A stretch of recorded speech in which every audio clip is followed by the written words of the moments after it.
그래서 이 메시지를 보면은 이 검찰에 계셨을 때 대검의 감찰부장으로 계셨을 때 윤석열을 이제 봤던 네, 그 느낌들부터 해가지고 네, 또 이 검찰 개혁의 중요성 그 얘기를 하면서 마무리하셨는데요. 네, 이 윤석열 불법 이걸 제시하면 언론과 검사들로부터 협박과 인신공격이 거셌다라고 회고를 하면서 윤석열을 대통령을 만들려고 기획하는 조직이 검찰이었다라고 직격을 하셨습니다. 네, 네. 뭐 저희가 뭐 저서를 통해서도 그 당시의 상황을 하나하나 구체적으로 봤지만 다시 한번 그 얘기를 이 무대에서 꺼내시게 된 계기 이유가 네, 있을까요? 그 일련의 이제 역사적인 흐름들이 이제 조금 더 그 본질과 맥락들이 이해가 되니까요. 네. 이렇게 말씀을 드리면 뭐 여러 가지 이제 뭐 검찰의 뭐 여러 가지 뭐 음. 특검과 또 개중에 이제 검사들 스스로 많은 트라우마들도 많고 네. 또 뭐 이런 관점도 있지만 크게 이제 역사적인 어떤 권력의 항배라는 관점에서 보면 이 검찰 뭐 저는 이제 뭐 진실을 밝히고 또 윤석열의 이제 불법을 제재하려고 하면 그 언론과 검사들로부터 협박 네. 또 어떤 모욕, 음. 인신 공격들이 있었고 뭐 저를 뭐 좌익이라고 매도하기도 하고 저는 뭐 중도 보수지요 사람이 그리고 그런데 그런 상황들을 좀 경험했고 근본적으로 이제 검찰 조직 자체가 그 윤석열 그 이제 대권을 이제 욕망들이 있었잖아요. 네. 야욕이 네. 그 공직자가 가져서는 안 될 것이죠. 공직자는 공정하고 청렴해야 되는 게 기본이죠. 그렇죠. 그런데 이제 그건 뭐 다산 정약용 선생도 말씀하셨어요. 네. 공직과 청렴 뭐 차기 정부는 공정과 청렴한 민주정부가 수립돼야 되겠죠. 그렇게 해야 됨에도 불구하고 대통령이 되고자 하는 야욕을 가지고 검찰권을 사유화해서 네. 그 특수활동비로 검사들을 수족처럼 부려서 결국 수사를 통해서 그 언론과 이제 합작해서 자기 대통령의 꿈을 실현해가는 네. 이런 과정들을 거친 거죠. 아. 네, 그걸 그게 다시 한번 큰 본질과 맥락이라고 봅니다. 그래요. 그것이 쿠데타죠. 그것이 쿠데타였다. 네, 꼭 총칼 탱크로 해야 되는 게 쿠데타가 아니고 국민을 속였다는 거죠. 그리고 그 수사권과 기소권을 사유화해서 마치 제 것인 양 그 정말 그 범죄에 대응하고 네. 공직자로서 올바로 처신해야 될 그 검사들의 영혼과 그 마음들을 훼손시키고 사람들을 자기 수족으로 그 사특한 거죠.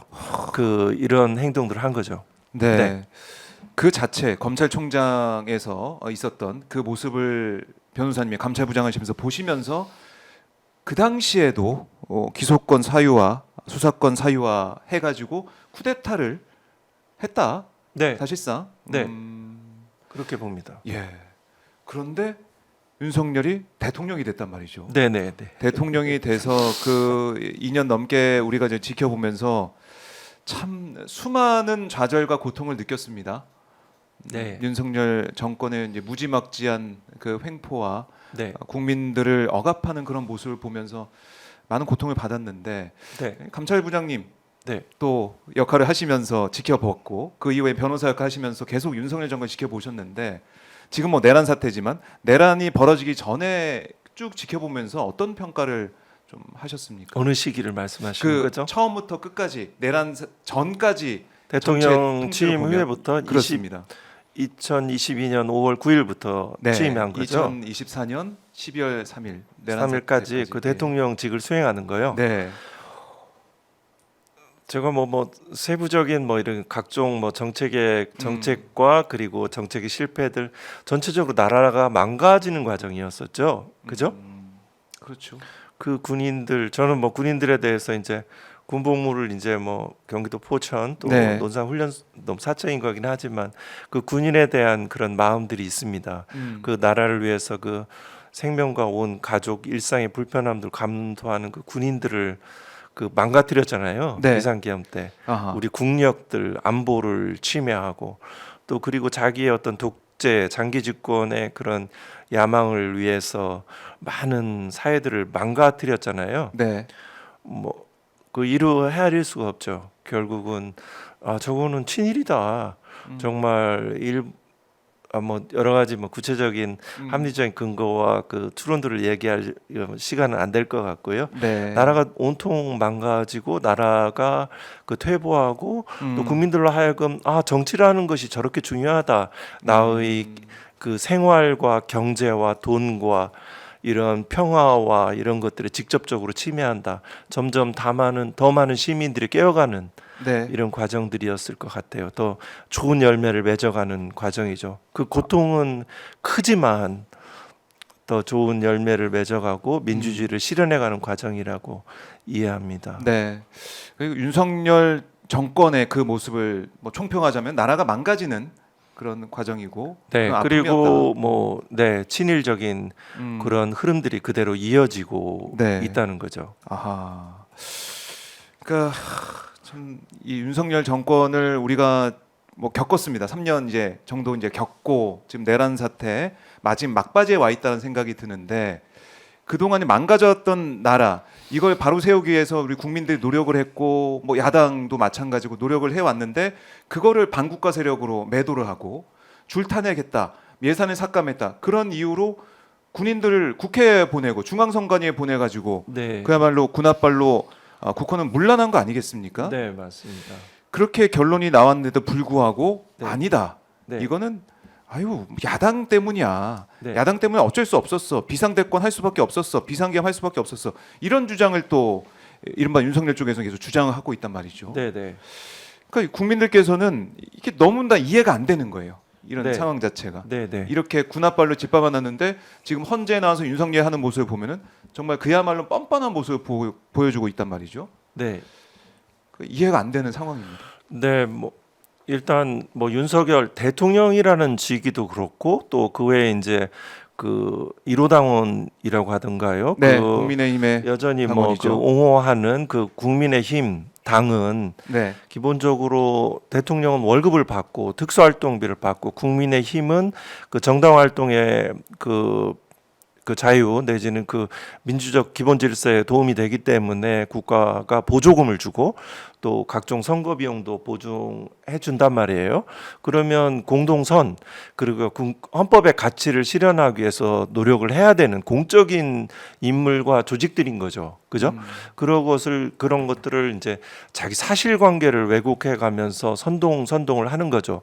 예를 들어 그런 이제 우리 한국 사회에 이제 토양이 있습니다.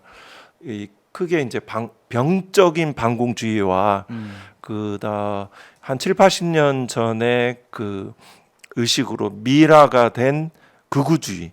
우리 이런 부분들이 이제 그런 그 정치 사회학자의 좀 제가 글과 분석을 읽은 기억이 납니다. 실제 이제 그 이런 어떤 분단 상황 속에서 이제 병적인 반공주의와 네. 그리고 아주 시대착오적인 그 극우 세력과의 그런 부분들을 같이 힘을 합세해서 선동해서 그 실질적인 국민에 대한 생명과 이런 불안감들을 조성해 나가는 그 마지막 단발마적인 이런 과정이라고 생각을 합니다. 네. 그러니까 그야말로 윤석열 지지하는 사람들이 있다는 게 사실 저희 시청자분들도 그렇겠지만은 참 이럴 수가 있나. 뭐 서로 어떻게 보면 이용하는 거죠. 윤석열은 뭐 어떤 뭐 무속적인 어떤 망상적 세계와 확신, 범죄 에너지를 거기에서 이제 충원을 받았겠지만 또 한편으로 보면 실제 그 본인 스스로 부정선거를 믿을까? 이런 생각이 듭니다. 아주 최소한의 어떤 사실관계를 규명하고 네. 증거관계를 대조해왔던 검사인데 그 역시 부정선거를 통해서 이익을 취하고 이런 행동 이런 것들을 좀 유발하고 이를 선동하는 것이 아닐까 싶습니다. 그리고 그 부정선거나 각종 이제 극우 집회에 여러 가지 동원되는 네. 이런 같이 참여하는 그 일반 그 노인들 내지는 거기 젊은 분들은 누가 과연 그 이익과 헌금과 돈들과 그 시간과 그 신체적인 에너지들은 누가 과연 찾아갈까 이런 생각도 좀 듭니다. 네. 그러니까 이 부정선거 말씀하셨지만은 윤석열 이제 탄핵 심판 과정에서도 부정선거 얘기를 계속 하더라고요. 네. 그건 여러 가지 공적인 이 최소한 뭐 중앙선거관리위원회라든가 대법원이라든가 이런 부분에서 공적인 그런 일들이 없다는 것들이 또 증명이 된 거죠. 그 역사상 세계사에서 언제든지 음모론은 발본색원 되지는 않죠. 그런 지점들을 적당하게 비과학적인 증거와 그럴듯한 네. 구실을 들여다내면서 선동해 가는 것들이죠. 거기에 대한 분명히 이제 돈의 구조들이 있지요. 자본주의 사회니까. 아, 네. 돈의 구조, 돈의 네네. 힘이 좀 개입이 돼 있다 이렇게도 보시는 네네네. 거군요. 그런 흐름들이 있죠. 그래서 이제 뭐 있을 거라고 합리적으로 추정을 할 수 추론합니다. 있는 네. 그러니까 부정선거 이 얘기를 해서 중앙선관위에 뭐 군을 보냈다. 네네. 여기는 윤석열이 이제 헌법재판소에서 인정까지 하는 그런 부분 아니겠습니까? 네네. 그래서 이걸 볼 때 아니 헌재가 아무리 뭐 보수적인 뭐 재판관도 있고 아니면 여러 이제 생각이 있겠지만 헌법재판소 재판관이라면은 이거를 파면을 안 시키고 그러니까 탄핵 인용을 안 하고 그냥 기각하고 넘어갈 수가 있을까라는 합리적인 또 추론을 우리가 하고 있는 거 아니겠습니까? 네네. 그럼에도 불구하고 아니야 이 재판관은 좀 보수적이야 대통령이 임명한 사람이야 대통령이 했기 때문에 또 관계가 있을 거야 해서 불안한 마음도 또 조금 있고요. 네. 어떻게 좀 보십니까? 지금 헌법재판소의 판단들 어떻게 예상하십니까? 네. 지금 헌법재판소에서 이제 그 만약에 그 탄핵을 기각하는 그런 논리 내지는 이유들을 찾아보면 그 탄핵 소추 절차, 탄핵 소추 의결에 국회에서 절차상 하자가 있었을까? 절차상 위법이 있었을까? 또 내지는 이걸 파면할 정도의 중대한 사유가 아니지 않나? 뭐 노무현 대통령 그 탄핵이 1호 대통령 탄핵처럼 이렇게 네. 볼 것들이 유일하게 탄핵 기각에 유의한 두 가지 그 쟁점과 근거일 것 같은데 예. 뭐 절차상 하자 부분은 실제 뭐 쟁점화 되지도 못할 정도로 좀 클리어한 쟁점이고 또 이걸 중대하지 않다라고 생각하는 것은 너무나 비상식적이고 비이성적인 거죠. 다시 뭐 대통령직에 복귀한다면은 계엄을 또다시 일으켜서 정말 진실로 인명을 살상하는 유혈 사태가 벌어지고 나라가 또다시 아주 급격한 혼란에 빠질 것은 명약관화해서 네. 결국은 탄핵을 기각할 사유들은 찾을 수가 없습니다. 그런 반면에 네. 그 비상계엄의 헌법에 또 뭐 계엄법에 규정된 그 요건들 그죠? 전시, 사변, 기타 이에 준하는 사태가 아니죠. 그리고 그렇죠. 그 병력, 즉 군대의 힘으로 뭐 적군이 우리가 포위됐거나 적군의 공격이 있거나 일부 지역에서 그 군사력의 무장 폭동 세력을 이 경찰력으로 안 돼서 이 군인의 힘으로 제압해야 될 상황도 아니었고 실제 국무회의가 실질적인 심의와 의결 뭐 부서 절차도 이루어지지 않았고요. 또 이 기본적인 이 비상계엄 자체가 네. 정적을 제거하고 장기 집권을 획책하고자 하는 이런 독재의 그런 과정, 즉 기본적으로 헌법을 파괴하는 행위 속에서 이루어진 거기 때문에 네. 이거는 이제 탄핵의 인용될 전 8대 0으로 봅니다. 이거는 헌법재판관 모두 그 이 헌법을 수호해야 되는 책무를 지고 있는 그런 사람들인 거죠. 예. 네. 8대 0으로 보신다. 네. 하고. 네. 네. 8대 0. 네.